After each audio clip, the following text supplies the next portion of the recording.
What would you do, producer 101, if you wanted to seek out a new venue for a production? I think that the first step creatively, whether you're seeking out a venue or just creating something that you want to do in your living room, is to do something that has meaning to you and that you're very committed to, instead of just doing what you think is popular or trendy, because producing is such hard work.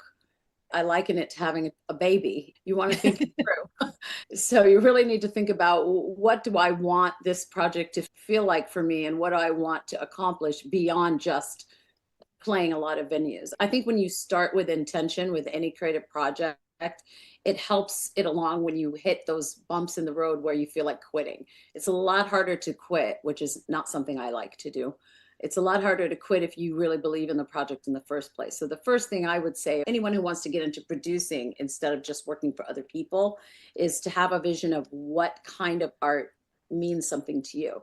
And then once you do that, I am a firm believer in watching other people who you really enjoy and researching how they get the gigs they get, how they got there, what their process was. I think a lot of us don't put enough time into looking into how to get to the places other people are, people who we admire. We want to magically get hired or magically produce a show. But I think that the step people miss, there's two things. One is you might be really surprised at who will talk to you if you just ask people who you think are above you or don't have time for you or are famous. People really like to talk about their process. So once you know what you want to do creatively, I think the next step is, before you even start looking at the nitty gritty of the logistics, is talk to your mentors, talk to people you admire, and find out as much as you can about how they got into the rooms you're thinking of getting into, and make a list of the different ways you could approach it. And the reason I say that is because there isn't just one way to do things.